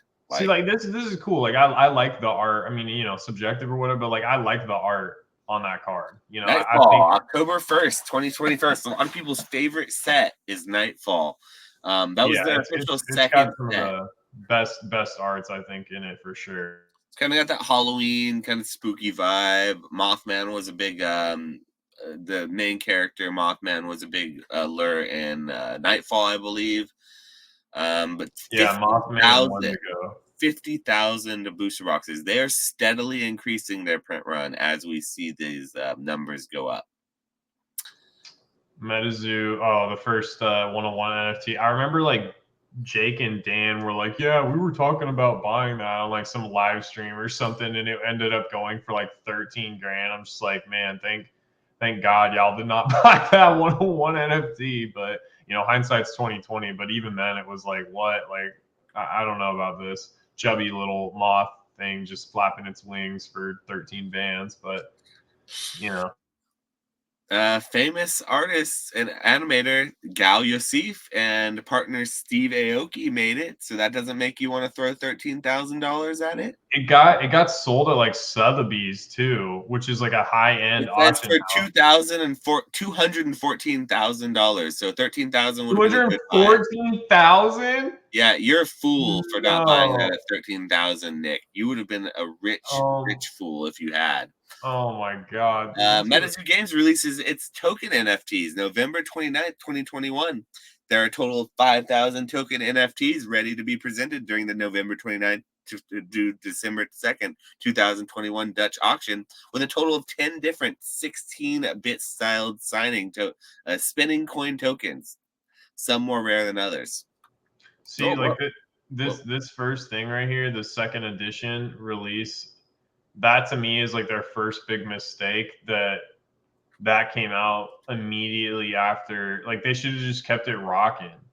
Like maybe like or maybe instead of second edition, just do a restock rather than calling it, because the At this price point, differential was boxes were skyrocketing, and the game was being played at a. They started announcing, I believe, tournaments, and they started actually having players playing the game. And it was a for question of sure, but like they only had two sets. It's like drop Wilderness and then see what prices do, because maybe the meta playability would have shifted so far that the collector demand alone wouldn't have been enough to hold Cryptid Nation first edition boxes at such a high price. Like if a lot of the cards in there weren't really meta anymore. So I don't know. Like the second edition, like there's y'all had no business making second edition of anything to be in. Like I don't know. With all this stuff, it's like hindsight's 2020. Blah blah blah. 75,000 cases of second edition. So Yeah, that it's was bonkers. the Wait, first cases pile or of dirt boxes? that was put onto the pile that is MetaZoo's grave. That was the first spoonful right there. One of the first. Was that cases or boxes? It says at 75,000 per SKU. I think boxes. Okay. Well, per SKU, so that includes like the spell books and all that stuff too. Which what did those have, like 10 packs or something? But Something like oh, they that. had a reserved list. I They didn't even know that. apparently January 22nd, 2022, they announced its first reserve list. I mean, the game had a crazy like fourth wall breaking, like I was saying, capabilities, and they were doing tournaments. So in order to make that possible, you had to make certain cards you had to literally ban certain cards, I'm sure. Yeah, I mean, it is crazy. Like here we go again. Like hits Walmart shelves. I mean, Tops, Walmart. It's kind of wild. I mean, I don't think I ever saw it out around here at like Target or Walmart, but They had some at my Target for did sure. they? Yeah, I've seen it, That's and it's crazy. wild. It always sat there. It never was bought, but yeah, the Yeah, fact that see, they like I got just didn't think there's they needed to do all that. Like they could have started, like they just like hitting big box stores. I get it's good for publicity, but probably just too much of it out there. if they would have focused more on supplying LGSs and being more of a LGS friendly game, which they never ever ever were, and less like concerned with like hitting big box stores and doing and getting these big influencers and doing these big huge things, then maybe it could have had some success, because it did feel like that. Do you think that um do you think things are just like down and to the right? Like, do you think that there will be any sort of like dead TCG interest, or that there will be any sort of like bounce? I mean, assuming that there's no acquisition and revival by another company, like, do you think it's just donezo forever? I mean, even with an acquisition by another company, it feels like it's pretty much done, because before the announcement, it was done. I think that actually the announcement did more for the liquidity of the product than anything has done in over a year, even new sets releasing and all that. So, I don't Who know do if we you have who do anywhere you to think go. is who do you think is buying this stuff? Do you think it's collectors and players who just want to buy it now that it's like super cheap so that they can have it? Do you think it's like investors thinking that things are going to hit a floor and bounce back up, or like who do you think is buying all this stuff? It seems like it It's hard to say because it could be a number of things. It's gotten so cheap. A lot of these boxes are under $20. Most dead TCGs, like to put it in perspective, this Beanie Babies box that's behind me, that's $20. I can't get it for lower than $20. I would buy a lot of them if I get them for like 10 or 15. But people won't sell them. And I think that MetaZoo is going to be the same way, that people won't sell it for less than $20. So I think that a lot of it is just kind of the floor price that these things get to, and I think the people buying them know that. And maybe there's some investors hoping for a buyout and hoping to bounce back, but maybe it's some people who still love the game. There's a lot of players of the game who got invested in it whether they wanted to or not because of these big tournaments, and then ended up liking it. You know, it's cheaper than ever now, so. Yeah, I mean, for $20, like it's probably still a fun open. I'm looking to see like what the most expensive. Do they even have Nightfall booster boxes for sale? Let me see. Nightfall is at $42, and it bottomed at 37. So still some demand for sure. And so it looks like the website stopped updating after that, after the wilderness, and it jumps to it shutting down. Yeah, yeah, you completely skipped There was 2023. still another couple of sets that came out, including Seance and there. Let's get including Seance. What was the other one? War or not War? The Bigfoot one, right? Or that was Wilderness. Yeah, that was UFO. Wilderness. UFO. UFO. UFO Yeah, and yeah. Seance. And so those two sets continued to release for MetaZoo. They also, to add to the timeline that wasn't noted, they started adding over the last year of its the last year and a half, these really, really, really large tournament payouts for very, very small attended tournaments. And they used to hold these things called towers where it would shift the meta of the game, and they would have different towers or tournaments based on the location of where these collecticons or tournaments were being held. And the decks would change month by month based on what you were allowed to use in the tournaments. And it made for a very dedicated and very, very involved group of traveling players. I won't say that they had a large group, but they had a large amount of interest because they had these like tens of thousands of dollar payouts that were promised. The biggest sign that MetaZoo was doing really poorly in the last few months, that we could see the writing on the wall, was they stopped paying out their tournament winners. And they also stopped paying and started having controversy surrounding their artists who actually made the art for the cards and did the actual artwork that they needed.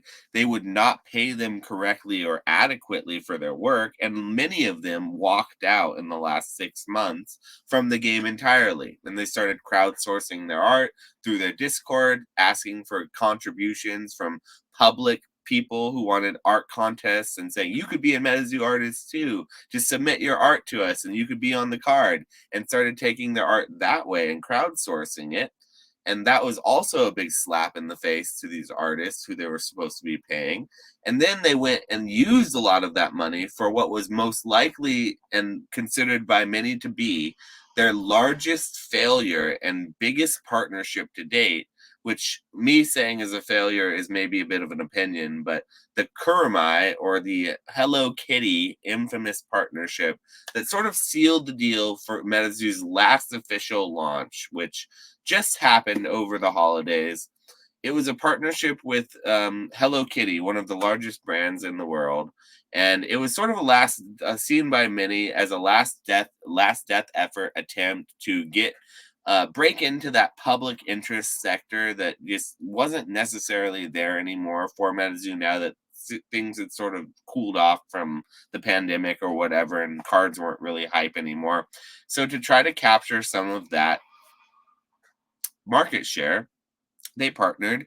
They put all their eggs in the basket. They stopped paying the artists. They stopped paying out these tournaments. They said, "Sorry, we don't have the money. We had to use it for licensing for this Hello Kitty brand." They released the box, and the first day it got released, it was fire sold for less than 50% what it was promised to be sold for on an official website, TCG Player, who had zero interest in actually selling the product, apparently. And it just completely destroyed all confidence in the brand, and boxes suffered and have never been able to recover since. So that is, and then you flash forward to the announcement on January 29th, 2023. My birthday, actually, was when the MetaZoo announcement happened. There was a big letter put out, and MetaZoo announced it was closing its doors. And many people felt like it was a big rug pull because they had just previously announced they were trying to do better. They were trying to change all these things, and it just ended. So that is the story of MetaZoo as we know it.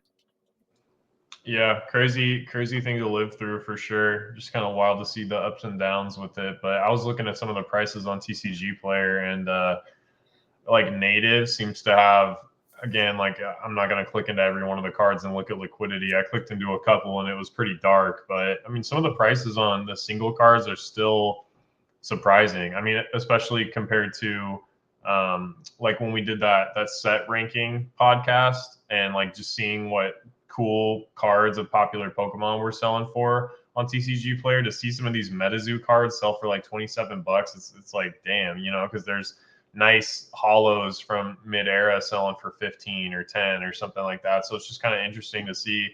There's still some demand for it, probably not a lot. And again, like liquidity isn't super high at those prices. So what market price actually is tough to know. But I mean, I don't know. For me, if I like having a Nightfall box at $43, like I can get, like Pokemon sets from this block in Japanese for around those prices. And if I have to, pick where I'm going to put my money, like even with the possibility of another company potentially buying them and moving forward with the IP, like I'm still just going to put it into Pokemon. It seems like the safest bet. Yeah, I don't know. Like I've been out of MetaZoo for a minute now, and it didn't surprise me, especially like you said, when they stopped paying their artists and stopped paying the players. It was like, all right, come on, man. Like that's, like you got a product delay, whatever. Like you can't get a set out. The set doesn't sell as good as you thought it was going to with the Hello Kitty stuff, whatever. But like you stop paying your people, like your artists that have obviously like contributed to the business being what it is, but then like the players who have spent all this money traveling around and coming to play at these tournaments and things like that, and then you're just kind of sort of going to leave them hanging. Like that's a That was bummer. just the writing on the wall, I think. But like, is there something that we could have learned from this? Like, I think that overall, like Yeah, I what think we like said, don't get comfortable going that far out on the risk curve. Like I think that when MetaZoo first came out, it was super hyped and there was money to be made. I don't know, like I get where Dan was at with it as far as like it's pretty cool to say like he was a partner of a TCG, like he was a partner distributor of a TCG, like that's pretty cool. Like I could see why somebody would want that experience, and also potentially want to take the risk of doing that, because if it would have panned out, like it potentially could have been pretty big. So I understand that, but it's just I don't know, too risky. And again, for like where things are at with the market, for the prices of these things, I mean, your money is just better spent elsewhere. There's so many other options of things that you could be sinking money into that are a lot safer, in my opinion. That it I just don't wouldn't think the make sense. lesson is to not invest in things that aren't completely sure thing, like safe investments per se from this.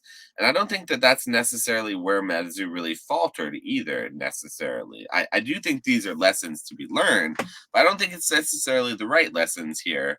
I think that we went over it during the timeline several times, things that came up a couple of times that keep coming up a lot was it seems like they tried to do too much all at once, Yeah, and Yeah. And that was the biggest takeaway from a lot of this, is that while what you may want to do is go right into like one of one serialized gold, this everything, it sometimes makes sense to take your time and really take a moment and step back and not let that greed monster take control, and that little devil on your shoulder who's just like money, money, money, money. Don't let him tell you to make that gold one of one plated Mothman card when you already have a Mothman card, first edition, whatever, cryptid, crypt starter that is thousands of dollars that people really love, that's organically sought after.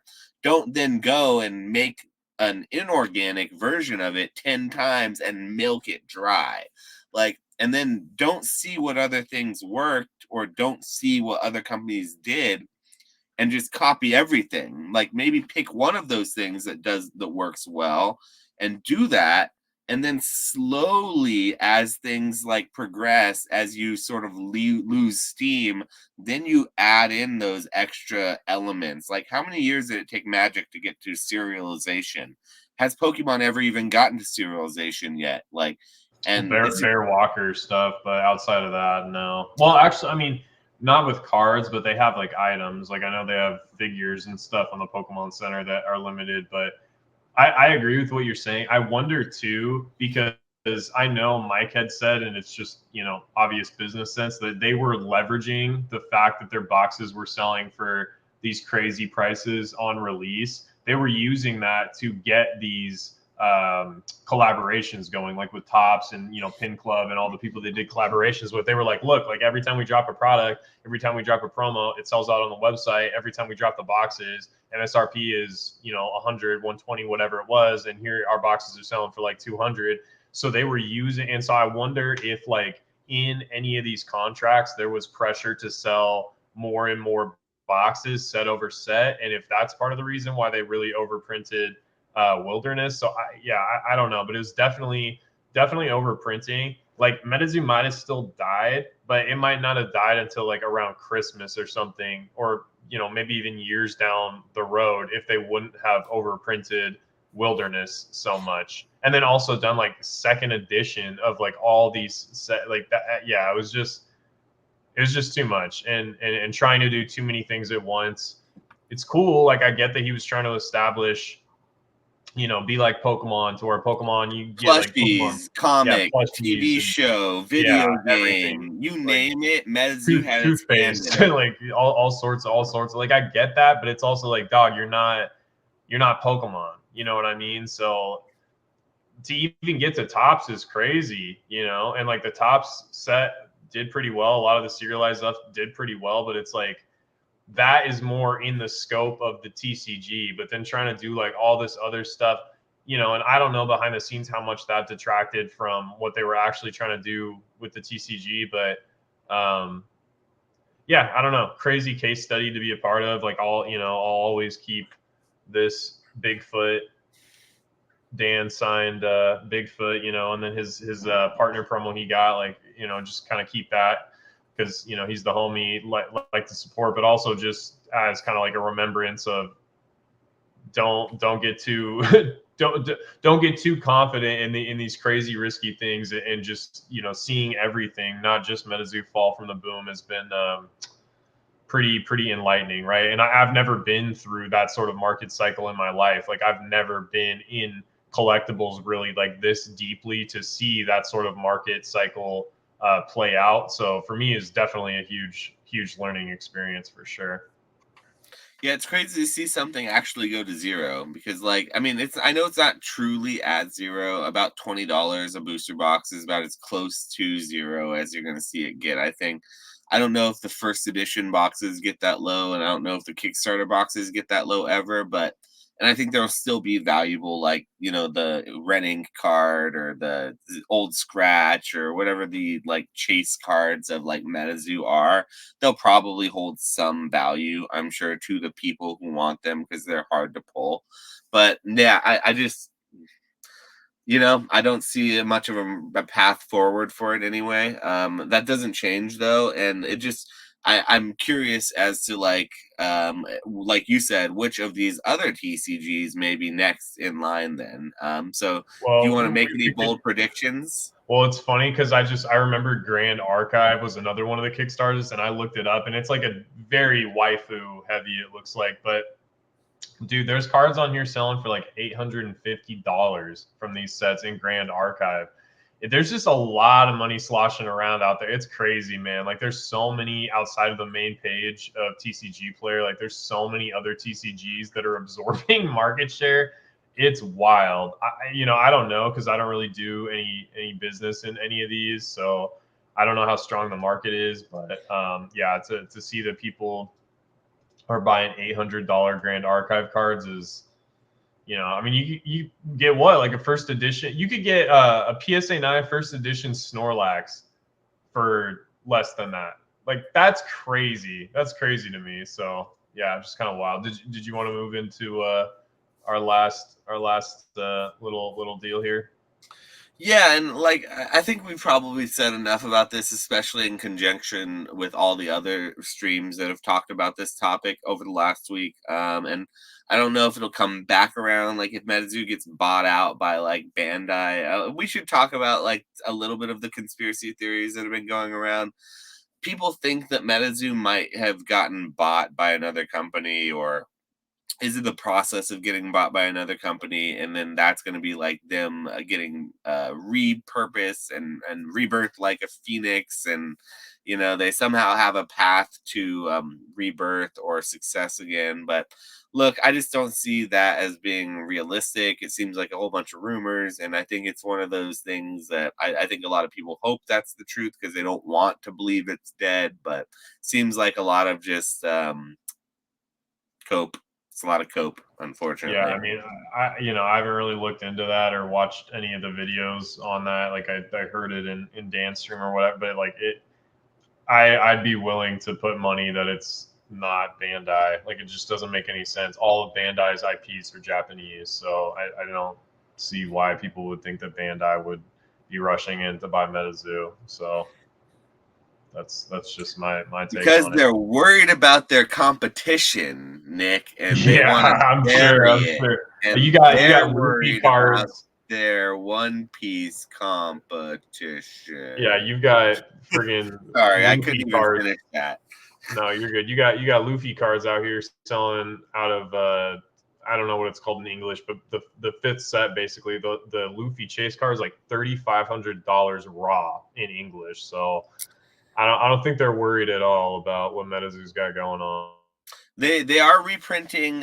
So before we get into Invest Flip Skip, I didn't do its own section because we aren't a One Piece sort of stream. But there is a reprint of One Piece being announced for the first time since I think the first set got a small reprint a while back, where they did an errata reprint or something. And the boxes went from like blue to regular. I don't know, something about blue back, and then pre-errata, post-errata thing. I don't know. Clearly, I don't know One Piece, but they are doing a reprint, and it is speculative as to what's getting reprinted. So, you One Piece lovers and investors out there, ye scurvy dogs, get your paddles out and get ready to swim because there will be stormy weather ahead. So let's see just how Bandai does with the reprint, You're because wildin'. Oh my I think god. we're in for some choppy seas out there, stormy weather. You're Arr. something else, Doc. Yeah, I don't know. We'll see what it'll be interesting to watch and see what happens with that. It doesn't surprise me. People have been talking about it for a while, but yeah, prices are still really strong on most One Piece sets. So we'll see. We'll see how big these reprints are. Yeah, I mean, who knows? I hope Bandai's learned, and I hope that they've learned from their mistakes, and that they just reprint enough that the market can be satiated, but not is just overwhelmed with it, and that people can actually have a little confidence in the company. And I hope people tell me that, after this happens, like, see, you were wrong, old card shop. They've learned. I hope that a company can learn. I've just never seen this to be true. So yeah, let's move into the Invest Flip Skip here. All right, and into the last and one of my favorite sections of the podcast, our invest, flip, or skip section. This one in speculative, we'll call it alternative asset classes.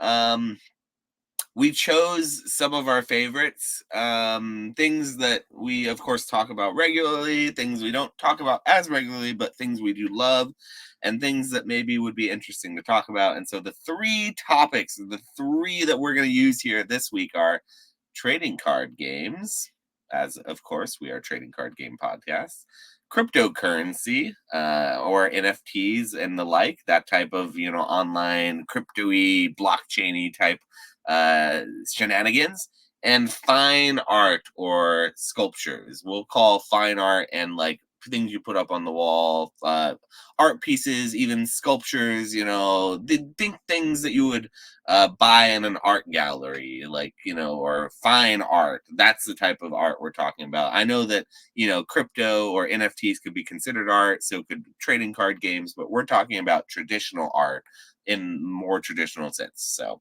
those are the three topics, and I want to leave you at it and take it No, away. you go first. You go Oh, first. you to go first with this Yeah, one. yeah, yeah. You go first. Okay, that's fair. This will be a good one. I think that all three of these classes are things that I wouldn't want to skip in any regards. None of the three categories are anything I'd feel good about skipping. I certainly know a lot more about one, obviously, being that we are a trading card game like category. So I do think that as far as invest, flip, skip is concerned, when I'm categorizing these three topics and looking at what they mean to me and what their possibilities for my future entail, I want to say that the one of these that I would have to probably invest in, that's what we're going to go with first, is invest, is probably the one that I know the most. No, probably the one that I know the least about, and it would have to be fine art. Because unfortunately, the TCGs, as much as I know about them, I probably know too much to want to invest in them. Because I feel like while I'm comfortable in trading card games, I'm comfortable with Pokemon, I've always felt this way, and it goes back to some of the first podcasts we've ever had, that I think that there's a ticking time bomb. There's a time limit associated with trading card games, specifically the cardboard involved, specifically the trading card game element, the in-person element of it, the shuffling element. The fact that we're grading still lets me think that there's some level of like disconnect there that is to be had in the future. And I would put potentially a 30 to 50 year time frame on trading card games. So to invest in something that I don't believe has as long as something else like art maybe is hard for me. So I can't say, as much as I'd love to and I know the most about them, I can't say invest with TCGs. I have to say fine art. I'm going to invest in fine art because, well, I don't believe. I do believe that NFTs and trading card games. I mean, NFTs may still be here. Technology may develop, and I don't know. Things could change, and things always evolve.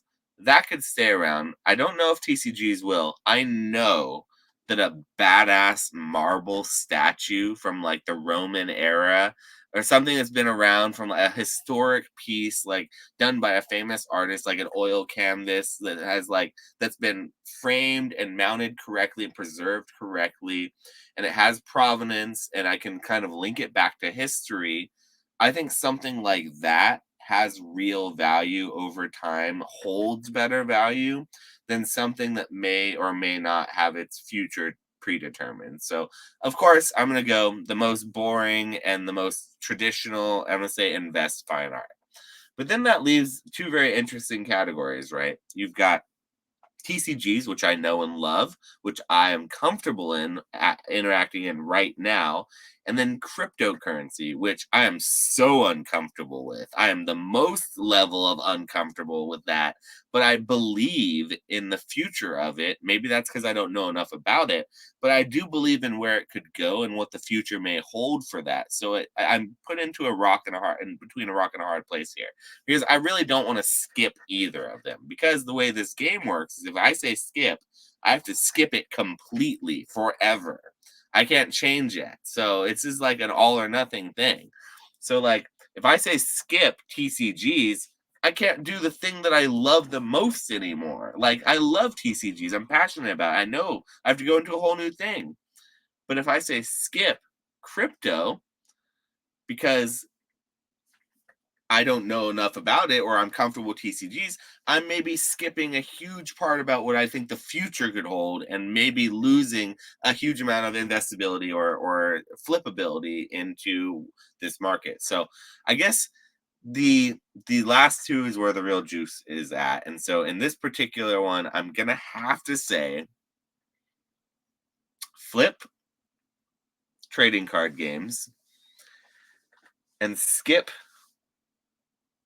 NFTs and crypto. So I hate to say it, but I just think that there's still much to be had on there's much meat on the bone for like the technology and where the world's going to move. And while I do think that the world is moving in the direction of higher technological like movement, I don't think that the exact crypto that's here, anything blockchain wise, any interaction wise, is there yet. And I would be skipping it and and I'm flipping TCGs into the future of whatever the future technology is that we scan. So yeah, what do you think? Sorry about that long-winded answer. No, you're good. I think fairly close. Like definitely still flipping TCGs. Just makes the most sense. Not saying that there isn't any investment potential, but at least right now, like it's a flippers market for sure. And I think that's just the most profitable way for me to interact with it. I don't want to skip either of the remaining two. I guess it would just depend on different options. Like if you wanted to go farther out on the risk curve, maybe then invest crypto, skip fine art. But fine art has shown to be like a good store of value. Different sort of like tax implications for reasons that people buy fine art and things like that. So I would say that that's like a less risky option. So I wouldn't ideally skip either of them. It would just depend on like what your risk profile was looking like. So, but yeah, I mean, I believe in both of those things as investments. I just think it's like depending on what you expect, what your sort of like risk tolerances and things like that. But and I'm interested in fine art, but that's probably the thing that I know least about for sure. Like, I know a little bit, like watch different documentaries about like Banksy and certain like street artists and things like that. But I know the least about fine art for sure. I actually talked to Rock a little bit about it because I think his mom like runs a gallery or something, and he's super into fine art and has some cool pieces at his house or apartment or whatever. So talked to him a little bit about it, and he was sort of like breaking down the market to me. But there's speculation in the fine art market as well, right? Like it's the same sort of thing as sports, picking the rookie. Like it's a lot of the way it is in the fine art market as well, picking this sort of like rookie artist, right? Like, oh, well, I think this person's going to get into all these galleries, and then their original pieces are going to blow up, and sort of like investing in that speculation exists in the fine art world as well. So it's just interesting to see how that sort of plays out. But yeah, this one was probably the toughest one yet, just because I don't want to skip any of these. I think there's opportunity in all of these. So yeah, just tough one for sure. A bonus question for this that I want to hear your thoughts on. But do you think there are anyone in the listeners or the comment section who is going to say that they would actually invest TCGs over these other two? Do you I think think it, anyone would say that? yeah, just because I think it's kind of like that whole Warren Buffett-ism of like, you're at a party, if you can't explain what X company does in 5 minutes at a sort of base level to where anybody could understand it, to some random people you meet at a party, like you probably shouldn't be investing in that company. It's the same thing with this. Like I'm sure there's plenty of people that watch this that are most comfortable and know the most about TCGs, and for them it probably makes the most sense to invest in that versus crypto or fine art, which they might not know much about, and might end up getting wrecked on. So yeah, I think that there's a lot of people that feel more comfortable and have seen, maybe decent return with like sealed product or whatever, and so that's just what they feel comfortable with for sure. But So I they'd be also think more like a lot comfortable of putting $10,000 into modern sealed booster boxes than they would into a piece of like art that they got in the gallery from some famous like artist or some. I don't know. You couldn't get a Van Gogh for that cheap, but say you could get a Van Gogh for that cheap, but Yeah, I just think people know how to like value things in the TCG space if they're in it, right? Like if they're paying X amount for this booster box, they might be like, oh, well, I could just buy a Sword and Shield era booster box, right? Whereas like they might not have that for the same price. Whereas like they might not have that same analog looking at like crypto and fine art to know how to correctly value things. Might be like, well, this is actually more undervalued given the fundamentals or other opportunities that are out there for the same price. So I think that it's just easier when people know TCGs. It's easier for them to differentiate like where they feel their money is best spent. You know what I mean? yeah. I suppose that question would have to be a caveat to it. Would be you would have to have an equal level of knowledge with all these opportunities. So Yeah, for for that sure. to really be answered correctly or Yeah, fairly. let us know in the comments what you guys would do for this one. It might be kind of an interesting thing to see what other people are saying for sure. Yeah, I do want to know. So if you're one of those people who like you're thinking about this, you're like, no, I don't think that crypto is good for the long term. I would never invest in it.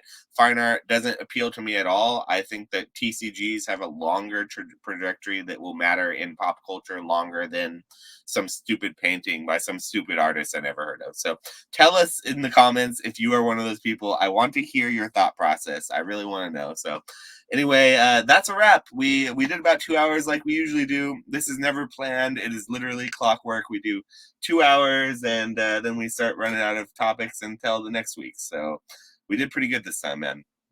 Yeah, for sure. Next week, I think probably going to do it live on my channel, and we Mhm. are going to do another like ranking thing as part of it too. So if you guys enjoyed that, that was pretty fun to do with the specialty holiday sets during the holiday episode. That was pretty fun for us. So hopefully you guys found that enjoyable. So probably going to be doing that a little bit next episode as well, talking about different things in the Sword and Shield block versus Scarlet and Violet. So yeah, stay tuned for that. And then at some point in the near future, still holding out for a special guest. So we'll see what his schedule's looking like, and He hopefully said he's get him. coming on. I've been pestering him. He's just really busy and he doesn't usually do Yeah, YouTube anymore. So it's kind of hard getting him on, but you guys will be excited to see him for sure. He said he's coming on. yeah, it'll be a good one. But any last things you wanted to say, or should we wrap it up? No, just go follow Retrospects on his channel, whichever side he is on the podcast, whichever direction you're watching it, so that you can see us go live next week. We're going back and forth, going from pre-recorded to live on his channel and then pre-recorded again. We're just going back and forth. So make sure you're subscribed to both of us. Hit that bell notification, like, comment, do all that stuff. We greatly appreciate you guys for watching along. Hopefully you enjoyed this one. We enjoyed making it like usual. And yeah, we'll see you guys on the next week. We'll probably be back next week at our usual time on Thursday. But yeah, just stay tuned for that. So we'll see you on the next one, guys.